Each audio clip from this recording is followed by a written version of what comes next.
الحمد للہ رب العالمین والصلاة والسلام علی سید الانبیاء والمرسلین وعلی آلہ وصحبہ اجمعین اما بعد قال اللہ تبارک وتعالی فی کلامہ المجید فاعوذ باللہ من الشیطان الرجیم بسم اللہ الرحمن الرحیم واتل علیہم نبأ ابنی آدم بالحق اذ قربا قربانا فتقبل من احدہما ولم يتقبل من الآخر قال لأقتلنك قال انما يتقبل اللہ من المتقین صدق اللہ العظیم۔ قابل صد احترام حضرات ناظرین گرامی، السلام علیکم ورحمۃ اللہ وبرکاتہ۔ آج کی اس مختصر سی ملاقات میں ہم قربانی کی تاریخ اور اس کی حقیقت پر غور کرتے ہیں۔ قربانی ماہ ذی الحجہ کی عظیم الشان عبادت ہے جو اللہ رب العزت کی خوشنودی اور رضامندی کا سبب اور ذریعہ ہے۔ قربانی نہ صرف اس امت کے لیے ضروری اور نہ صرف اس امت میں جاری اور ساری ہے، بلکہ نصوص قرآن اور حدیث سے یہ بات مترشح ہے کہ قربانی کا یہ عمل ہر امت میں موجود رہا ہے اور امت کے افراد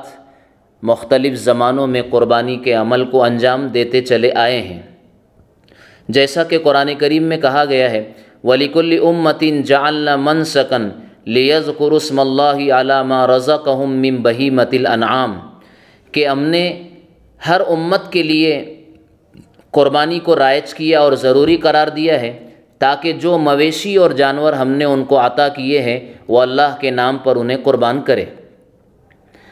اس امت کے لیے بھی قربانی کے عمل کو قیامت تک سنت قرار دیا گیا اور ضروری قرار دیا گیا ہے۔ ہم اس کے تاریخی پس منظر کو ذرا سماعت کرتے ہیں۔ قرآن کریم میں اس سلسلے میں سب سے مضبوط جو واقعات ہمیں ملتے ہیں وہ دو واقعہ ہے جس سے قربانی کی تاریخ اور اس کی قدامت ہمیں معلوم ہوتی ہے۔ جیسا کہ آپ جانتے ہیں کہ حضرت آدم علیہ السلام کے دو بیٹے تھے، ایک کا نام قابیل تھا اور دوسرے کا نام حابیل تھا۔ اس وقت تو ایسا تھا کہ یہ بات بھی مسلم ہے کہ دنیا کی آبادی حضرت آدم علیہ السلام ہی سے چلی اور شروع ہوئی ہے۔ چنانچہ ابتدا میں حضرت آدم علیہ السلام کی زوجہ حضرت حوا علیہ السلام کو ہر حمل میں جڑواں بچہ پیدا ہوتے تھے، ایک لڑکا اور ایک لڑکی، لیکن اصول یہ تھا کہ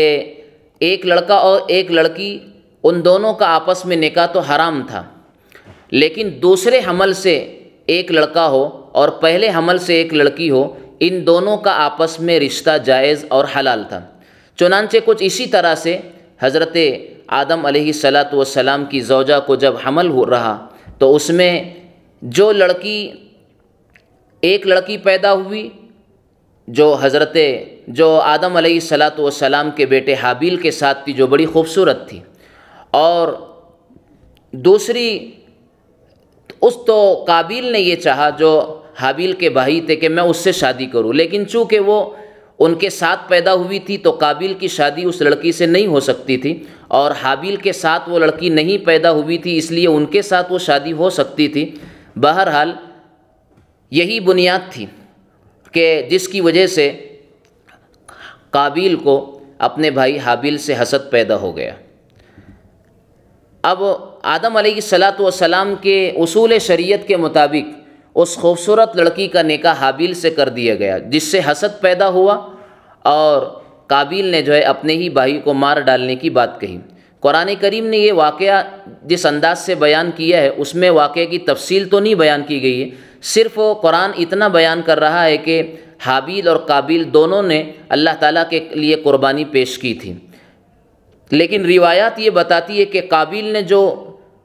قربانی پیش کی تھی وہ بہت معمولی تھی، گلے کی شکل میں تھی، اور حابیل نے جو قربانی پیش کی تھی وہ دمبا اور جانور کی شکل میں تھی۔ بہرحال حابیل کی قربانی اللہ کی بارگاہ میں منظور ہوئی اور قابیل کی قربانی کو رد کر دیا گیا، اور اس زمانے میں قربانی کی قبولیت کا طریقہ یہ تھا کہ آسمانوں سے ایک آگ آتی اور جس کی قربانی اللہ کی بارگاہ میں منظور اور مقبول ہوتی وہ اسے کھا لیتی تھی۔ چنانچہ حابیل کی قربانی کے ساتھ کچھ ایسا ہی ہوا، یہیں سے بھائی کو حسد شروع ہو گیا۔ بہرحال حابیل نے جو حضرت آدم علیہ السلام کے بیٹے تھے، اللہ کی بارگاہ میں ایک جانور کی قربانی پیش کی اور وہ اللہ کی بارگاہ میں قبول ہو گئی تھی۔ اسی طرح سے تو اب یہ آدم علیہ السلام کے ان دو بیٹوں کی جو قربانی کا تذکرہ قرآن کریم میں کیا گیا ہے، یہ سب سے پہلی قربانی تھی جو ان کی طرف سے پیش کی گئی تھی۔ اور اس سے زیادہ مشہور واقعہ جو قرآن کریم کے صفحات میں درج ہے وہ سیدنا ابراہیم علیہ السلام اور ان کے فرزند حضرت اسماعیل علیہ السلام کی قربانی کا ہے۔ اس کو قرآن کریم نے کچھ اس انداز سے بیان کیا ہے۔ حضرت ابراہیم علیہ السلام چونکہ بڑی عمر ہونے کے باوجود بھی بے اولاد تھے، دعا کی اللہ کی بارگاہ میں، ربی حب لی من الصالحین فبشرناہ بغلام حلیم فلما بلغ معه السعی قال یا بنی انی ارا فی المنام انی اذبحک فانظر ماذا تری قال یا ابت افعل ما تؤمر ستجدنی انشاءاللہ من الصالحین من الصابرین۔ قرآن کریم میں حضرت ابراہیم علیہ السلام کی دعا کا تذکرہ ہے کہ اللہ مجھے نیک فرزند عطا فرما۔ اللہ تعالیٰ کی بارگاہ میں یہ دعا قبول ہوئی۔ اللہ نے بشارت سنائی کہ ہم نے تمہیں ایک ذہین بیٹے کی خوشخبری ہم سناتے ہیں۔ چنانچہ حضرت اسماعیل علیہ السلام کا تولد ہوا۔ جب حضرت اسماعیل علیہ السلام دوڑنے بھاگنے کی عمر کو پہنچ گئے اور چلنے اور پھرنے لگے تو اللہ تعالیٰ کی طرف سے ایک انتہائی عظیم الشان امتحان حضرت ابراہیم علیہ السلام کے لیے طے کیا گیا۔ وہ امتحان یہ تھا کہ اپنے اس تمناؤں کے بعد آنے والے فرزند حضرت اسماعیل کی قربانی اللہ تعالیٰ نے حضرت ابراہیم علیہ السلام سے طلب فرمائی کہ اپنے بیٹے کو ہماری راہ میں قربان کر دو۔ یہ بہت ہی صبر و آزما موقع تھا کہ ایک باپ اپنے بیٹے پر کے گلے پر اپنے ہاتھوں سے چھری چلائے، لیکن آپ غور کیجئے کہ اللہ تعالیٰ نے اسماعیل کی قربانی کو جو طلب کیا وہ خواب کے ذریعے طلب کیا، لیکن انبیاء علیہم السلام کا خواب بھی چونکہ وحی کا درجہ رکھتا ہے اور اس پر عمل درآمد کرنا اور اس پر عمل کرنا یہ بھی ضروری اور واجب ہوتا ہے۔ چنانچہ حضرت ابراہیم علیہ السلام نے اللہ کی محبت میں اور اپنے عشق اور وفاداری کو نبھاتے ہوئے اپنے بیٹے حضرت اسماعیل کو قربانی کے لیے جو ہے پیش کر دیا، اور قرآن کریم نے اس کو کچھ اس انداز سے بیان کیا ہے، فلما اسلم وتلہ للجبین ونادیناہ ان یا ابراہیم قد صدقت الرؤیا انا کذالک نجزی المحسنین۔ ایک عجیب منظر تھا کہ ایک باپ اپنے بیٹے کے جو ہے گلے پر چھری چرانے کے لیے تیار ہے بالکل، لیکن حضرت اسماعیل علیہ السلام بھی اسی اولو العزم پیغمبر کے اولو العزم فرزند تھے۔ کہنے لگے ابا جان مجھے آپ جو ہے پیشانی کے بل لٹا دو اور بجائے گلے پر چھری چرانے کے آپ میری گردن پر چھری چلائیے تاکہ میرا چہرہ مجھے قربان اور ذبح کرتے وقت تو آپ کے سامنے نہ رہے، کہیں آپ اللہ کے حکم کی تکمیل میں یہ محبت اور یہ میرا چہرہ آپ کے لیے رکاوٹ نہ بن جائے۔ بہرحال حضرت ابراہیم علیہ السلام نے چھری تو چلائی حضرت اسماعیل کی گردن پر، لیکن چونکہ مقصود صرف اللہ کی طرف سے امتحان تھا، عشق و وفا کا امتحان تھا اور اسے آزمانا تھا، جس میں حضرت ابراہیم اور حضرت اسماعیل علیہم التسلیم بالکل کھرے اترے، کامیاب ہو گئے۔ اللہ تعالیٰ نے ندا لگائی قد صدقت الرؤیا، ابراہیم تم نے خواب کو سچ کر دکھایا اور اپنا کام تم نے کر دیا۔ تو اللہ نے جواب میں کہا اب ہماری باری ہے، وَفَدَيْنَاهُ بِذِبْحٍ عظیم، ایک عظیم جو ہے مینڈا حضرت اسماعیل کی جگہ پر لا ڈالا گیا، اور چھری جو چلی وہ اسماعیل کی گردن پر نہیں بلکہ اس مینڈے کی گردن پر چلی، جس سے اللہ تعالیٰ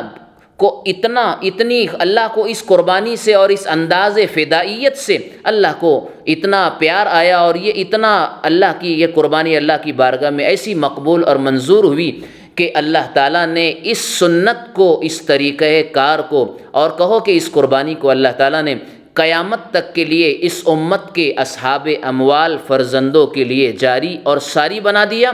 اور ایک سنت اور ایک واجب کی حیثیت سے اس عمل کو دوہرا کر کے ہر سال اللہ رب العزت اپنے سب سے بڑے عاشق حضرت ابراہیم علیہ السلام اور ان کے فرزند حضرت اسماعیل کی یادوں کو ہر سال زندہ اور تابندہ کرتے رہتے ہیں اور آباد کرتے رہتے ہیں۔ ان دونوں واقعات کے پس منظر میں ہمیں قربانی کی تاریخی حیثیت اچھی طرح سمجھ میں آ جاتی ہے، اور ہر امت اس قربانی کے عمل کو انجام دیتی ہے، لیکن اس امت کا قربانی کا عمل دیگر امتوں کے مقابلے میں فرق و بنیادی یہ ہے کہ دیگر امت کے افراد اپنی قربانیاں غیر اللہ کے لیے پیش کرتے ہیں، لیکن یہ امت اپنی قربانی کو صرف اور صرف اللہ کی نظر کرتی ہے، اللہ کے عشق اور محبت کو حاصل کرنے کے لیے کرتی ہے۔ اس لیے ہمیں چاہیے کہ ہم قربانی کے اس عمل کو اللہ کی رضا کے لیے کرنے والے بنیں اور